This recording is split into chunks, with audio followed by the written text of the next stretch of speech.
With over 1.22 million casualties and counting, Russia is bleeding for every inch of Ukraine that it gains. But Russia won't stop coming. 2026 will bring with it more offensives, more death, more destruction for Russia. It's not just Ukraine's rock-solid defense that Vladimir Putin and his slimy Kremlin cronies have to worry about anymore, as they struggle to come up with anything more than throw more soldiers at it. As a military tactic, Ukraine is planning to change the face of the war. Putin can't stop what's coming for a simple reason: Ukraine is going on the offensive. That's according to the Ukrainian Armed Forces Commander-in-Chief Oleksandr Syrsky, who says that it's about time that Ukraine starts hitting Russia hard, because Russia certainly isn't going to stop the brutal war that Putin started.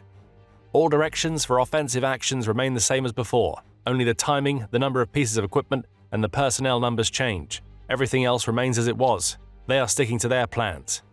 RBC Ukraine reported Syrsky as stating during an interview with LB.ua, "There's a message here for Ukraine's people and its allies, and it's that no matter what he says about wanting peace, what Putin really wants is the eradication of Ukraine. These planned Russian offensives may not go as well as Putin would like, even without Ukraine's change in strategy." We'll explain why later in the video. Back to Syrsky's comments, Ukraine's commander-in-chief has made it clear that he believes that a strong offense is as important as a good defense, and Ukraine is going to follow that line of thinking in 2026. "We will carry out a strategic defensive operation, but we understand that victory cannot be won through defense alone. Therefore, we will conduct offensive operations to maintain the operational initiative," Syrsky explained. This is a doomsday scenario for Russia. The Kremlin had hoped that Ukraine would do nothing more than sit back and defend. That was the ideal scenario for Putin, as the broken carcasses of the soldiers that he sends to their deaths in their thousands would eventually break those defenses. Ukraine understands that attritional strategy all too well, and it has said enough is enough, so it's going on the attack again, as it did in the summer of 2023, and there are lessons to be learned from that failed endeavor. But before we get to those lessons, the big question to ask is, why now? There are two main reasons. Ukraine is more ready for this type of operation than it has ever been before, and Russia is weakened to the point that it may not be able to do much to stop Ukraine from making gains. We'll start with Ukraine. Syrsky himself explains one of the reasons why Ukraine will launch more offensives in 2026 with his offhand comment that he understands as well as anybody that no country wins a war purely via defense. However, attacking with no real strategy is not a sound plan of action. For Syrsky, more offensive operations have been made possible for 2026 because of a restructuring of Ukraine's armed forces that makes it a very different beast for Putin's troops to deal with. Take Ukraine's core reforms. Ukraine has needed to form corps throughout the war with Russia, as it didn't have them in anywhere near the state it needed them before Putin invaded. That work is almost done, Syrsky claims, and it means that Ukraine has moved away from temporary troop and management structuring into something much more professional and much more dangerous to Russia. "This gave us the opportunity to unload the management system," Syrsky said of the core reforms. Before that, the system of management bodies was built on temporarily created structures, operational tactical groups. Military personnel, officers were appointed to them on a rotational basis for a certain period. They were separated from their main positions, which affected the quality of management. Ukraine's military is leaner on the organizational side, which means its leaders can make decisions faster and its soldiers can execute with precision. Specifically, Syrsky mentions that the now permanent corps commanders each have a certain number of brigades subordinate to them, all of which operate under the commander's control. That restructuring manifests into greater deployment and support efficiency, Ukraine's commander-in-chief of the armed forces says, and the outcome for Russia looks set to be disastrous. Work still needs to be done, as brigades are being moved to their new departments as we speak. But Syrsky says that Ukraine plans to place these final pieces of the organizational puzzle within the current year. What we've seen in Ukraine over the past few months shows us what these reforms mean from an offensive standpoint. We mentioned Ukraine's failed summer 2023 counteroffensive earlier, and we'll be digging deeper into the mistakes made during that operation from which Syrsky and his team have learned. However, what has gone underreported in mainstream outlets for much of the latter months of 2025 is that Ukraine spent many of those months launching small counterattacks that reversed many of Russia's gains. We take you to the city of Pokrovsk, which is in the Donetsk Oblast of the Donbas region. For much of 2025, Russia's forces attempted to encircle Pokrovsk. Settlements were captured all around the city, and Russia started infiltrating troops into Pokrovsk itself in an effort to establish footholds from which it could build a multi-front offensive against the city. Ukraine hasn't expelled Russia from Pokrovsk, far from it, as every inch of the war-ravaged city is still being fought over as we speak. But what Ukraine did was pull off a series of counterattacks that so drastically slowed the Russian advance that it failed to meet Putin's targets, first of taking Pokrovsk in the summer, and then by taking it by the middle of November. Pokrovsk still stands. And a huge part of the reason why is that the latter half of 2025 saw Ukraine conduct what may end up being a prototype version of what it intends to do in 2026. Siersky himself reported on a series of counteroffensives in the Dobropilia direction. That city, which is also in the Pokrovsk region of the Donetsk Oblast, became the focal point of a series of Ukrainian counterattacks between late August and October 2025 that Ukraine used to liberate substantial amounts of territory. As a result, our units split the enemy's assault grouping and liberated more than 430 square kilometers north of Pokrovsk. Russian losses exceeded 13,000 killed and wounded, Siersky said of those counteroffensives. What we saw during the second half of 25 was the formative stages of a new strategy. Now Ukraine is ready to commit fully to that strategy for a simple reason: it works. As Ukraine is preparing for this new approach in 2026, which will combine its stalwart defense with a new flurry of offense, Russia is in trouble. And that brings us nicely back to the second reason that we mentioned for Ukraine's change in approach, and something that we mentioned earlier in the video. Much of the territory that Russia took in 2025 is primed for liberation in 2026. There are a few reasons, starting with Russia's gains having been meager in exchange for the massive losses of soldiers throughout the Donetsk Oblast. On January 17th, Grace Maps and Katerina Stepanenko wrote a piece for the New York Post that made this point well. The duo pointed out that according to NATO's Secretary-General Mark Rutte, Putin's forces are suffering between 20,000 and 25,000 deaths per month to make the small advances that they're making in Ukraine. But in mid-December, no less than Ukraine's President Volodymyr Zelensky said that the number of Russian soldiers killed per month was actually closer to 30,000. Remember, that's killed, not wounded. There are injured soldiers to add to either of these kill counts, and we'll explain why that's going to be a huge problem for Russia in a few moments. Regardless of which of the numbers is correct, even the low end of 20,000 per month is devastating for Russia, both operationally and from an optics perspective. According to Britannica, it's estimated that the former Soviet Union suffered an estimated 15,000 soldier deaths during a conflict that lasted around a decade and ultimately ended in failure for Russia. Putin is now throwing away the lives of at least 5,000 more than that full war total per month. He may even be allowing twice as many Russian soldiers who died in the Afghan war to perish on the drone-riddled battlefields of Ukraine monthly, if Zelensky's figures are correct. And why is he doing it? For paltry gains that Maps and Stepanenko say amount to 1 square kilometer, or about 0.386 square miles, per 93 casualties throughout 2025. That's not too different from the casualty to territory capture rate that Russia has seen in previous years. But now there's a big difference. Russia was once able to offset its massive losses through a massive recruitment drive that saw it paying through the nose to hire soldiers for the Kremlin to throw at Ukraine's defenses. Now, that isn't so easy. Russia isn't recruiting fast enough to replace its soldiers, and its military in Ukraine is starting to weaken to the point where the counteroffensives Siersky discusses are becoming more possible than ever before. The Russian recruitment rot started in 2025, Maps and Stepanenko point out. The duo writes, Russian recruitment is struggling to offset troop losses. Russia recruited 406,000 people in 2025, according to the Kremlin, and Ukrainian estimates suggest that casualties exceeded 410,000 over the past year. That's already an estimated annual shortfall of 4,000 soldiers, but these numbers don't tell the full story. As we saw with Ukraine's counterattacks, the second half of 2025 is where the real turnaround started to happen when it came to the lethal combination of Russia's casualty rates and its faltering recruitment. By October 2025, the Kyiv Post reported that Russia's recruitment drive was starting to lose steam, despite the record bonuses being offered to anybody willing to sign their lives away on the dotted line for Putin's ill-fated invasion.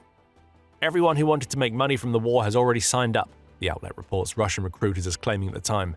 And that's a major problem for the Kremlin moving into 2026. If the promise of bonuses of up to $39,300 along with the ever-increasing payouts isn't enough to convince Russia's people to sign up for the war, Putin will be forced to edge closer to making the decision to mobilize that he's been trying to avoid for years. It's a decision that he may have to make. And it's one that could prove so unpopular that it delivers the final blow to Putin's Ukraine ambitions. On January 8th, Al Jazeera reported on the state of Russian recruitment right now. The numbers are still high. Russia intends to recruit an average of 34,083 soldiers per month in 2026. But the problem now is that this may not be enough. Both Zelensky and Siersky have reported that Russia's December losses were in the 33,000 to 35,000 range, and those were only confirmed video losses. What we see from all of this is a rate of death among Russia's military that is so high that the Kremlin can't rotate new soldiers in quickly enough.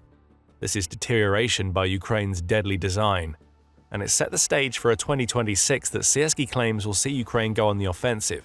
Even if money were enough to convince enough of the soldiers that Russia needs to go to war, the Kremlin has a few problems in that department too. 2026 may be the year that the wheels finally come off Russia's economy. Maps and Stepanenko highlight the impact that Ukraine's long-range assaults on Russia's oil refineries, along with other energy infrastructure, are having on the country's economy. About 10% of Russia's refining was taken offline in November 2025 alone, the pair claims. December also brought with it at least 24 strikes against Russian oil assets and infrastructure, which was a record high that likely won't last long as a record due to Ukraine's constant and devastating drone and long-range missile attacks. Russia is starting to feel the pain from these strikes, as TVP World and others reported on January 16th. Russia's oil and gas revenues fell by 24% in 2025 compared to the previous year. Those sales were also markedly lower than the $110.55 billion projections the Kremlin forecast, which itself was a downgrade on the $139.8 billion that Russia's government originally forecast. The final number for Russian oil and gas revenue in 2025 was about $108.36 billion. It's about $2 billion less than the revised forecast and over $30 billion less than Russia anticipated it would earn when 2025 started. You could argue that Ukraine's strikes, along with Western sanctions, cost Russia at least $30 billion in oil and gas revenue in 2025. That's money that Russia can no longer tax, and that tax is money that Putin can't spend to strengthen Russia's military. What we're seeing here is a confluence of issues that all amount to the consistent degradation of Russia's military strength over time. The lack of money means less equipment, low-quality training, and just generally poor performance of the military. With less money being pumped into Putin's war machine, Russia's soldiers are dying in larger numbers because they don't have the training, the armor, or the tactics needed to overcome Ukraine's defenses. That's what's setting Russia up for the upcoming Ukrainian counterattacks, and there's not a whole lot that Putin can do about it. The one bright spot in this economic disaster piece for Russia is that inflation in the country is down, according to Russia itself. The Moscow Times reported on January 16th that Russia's Rosstat agency claims that inflation declined to about 5.6% in 2025, which is a sharp drop from the 9.5% rate recorded in January. But that good news for Russia isn't going to last for long, as a rise in value-added tax from 20% to 22% is going to add more pressure on people's finances and likely lead to inflation spiking back up, the outlet reports. Ukraine is getting stronger. Russia is weakening by the month. All that Putin has left, Maps and Stepanenko claim in their piece for the New York Post, is propaganda. The Kremlin exaggerates seizures of tiny rural settlements along the front line and international border as major victories supposedly leading to breakthroughs, which they never do, the pair write, adding, Russia uses misleading flag raisings in contested areas, cross-border raids and demonstrative senior military meetings to visually support these lies. Putin is no stranger to telling lies and crafting his own narratives, but even he can't argue with the numbers that have set the stage for a 2026 that could prove devastating to Russia. That is assuming that Ukraine is able to avoid the key mistakes that it made a few years back, when it launched what was meant to be a counteroffensive that would see it retake much of the Donbass that Russia currently holds. We mentioned this counteroffensive earlier in the video, and there are several lessons that Siersky and the Ukrainian armed forces will have learned from that ill-fated attempt to drive Russia back that will be used in the 2026 operations. Chief among those lessons, don't overextend yourself. As Reuters wrote in a December 2023 piece where it examined the factors that stalled Ukraine's counteroffensive during the previous summer, Ukraine tried to bite off more than it could chew. The counteroffensive spanned too large a portion of the front lines. Its heart was in Zaporizhia, the outlet says, which analysts of the time thought offered the most direct path towards splitting the portions of Ukraine that Russia occupied. An 80-kilometer or 50-mile combat line was supposed to stretch from Kyiv through Tokmak and arrive in Melitopol, all to cut off Russia's supply lines to Crimea. But Ukraine split its forces across three axes, one of which was as far north as Bakhmut in Donetsk, leading it to overextending itself to the point where the counterattack fizzled out. That mistake won't happen again. What Ukraine is set to launch in 2026 isn't going to look like the 2023 counteroffensive. It's going to be more like the counterattack seen in the latter half of 2025, albeit at a larger scale. Small settlements will be retaken. Ukraine will identify weaknesses in Russia's line, caused in no small part by the problems we discussed earlier, and exploit them. And unlike in 2023, Ukraine will aim to keep its defenses strong as it launches its attacks, allowing it to destroy poorly guarded Russian positions in flash offensives. There are other advantages that Ukraine has in 2026 that it didn't have in 2023. For one, the 2023 counteroffensive was arranged months in advance, and Russia knew that it was coming. Too much talking followed by slow action hurt Ukraine, as Russia had plenty of time to organize defenses. That won't happen in 2026. We mentioned Syrski's comments about the streamlining of Ukraine's military for a reason. In 2026, every counterattack is going to be decided on quickly and executed just as fast. Ideally, the slow advances, which were eventually stopped that we saw in 2023, will be a non-factor in 2026. Ukraine will hit hard, fortify, and then move on. Russia is acting like it's going to be ready for what's coming. It isn't. Right now, Putin has set a deadline of April 2026 for the taking of the entire Donbass. Frankly, that's a ridiculous deadline. Pokrovsk still hasn't fallen in Donetsk. Even if that city does come under Russia's control, Russia then has to break the fortress belt that runs for 50 kilometers or 31 miles through western Donetsk. The BBC reports that the Institute for the Study of War claims that Ukraine has spent 11 years up to 2025 reinforcing that dangerous belt of cities. Along with Pokrovsk, Russia would have to take Slovyansk and Kramatorsk all within the next 4 months to hit Putin's deadline. It simply isn't going to happen. Russia has taken around 2 years to get close to capturing Pokrovsk, and the cities that await Putin's exhausted forces are even larger and more well fortified. But hey, at least Russia will have new divisions that it can use to defend against Ukraine's counterattacks. As Syrsky himself points out in his LB.ua interview, Russia plans to form at least 11 divisions in 2026. But there's a catch to that. Russia planned to form 14 divisions in 2025, though it formed no more than half, and even then partially. The resource went to replenish losses, Syrsky says. Given that context, 11 new divisions seems ambitious, especially when Russia is losing more soldiers than it's recruiting, and Ukraine will be going on the attack. Russia isn't ready for the storm that's coming. And if Ukraine plays its cards well, 2026 might be the year when Russia's scant gains in Donetsk get reversed, and Putin will be left bumbling about the inevitable fall of the Donbass as his entire strategy burns.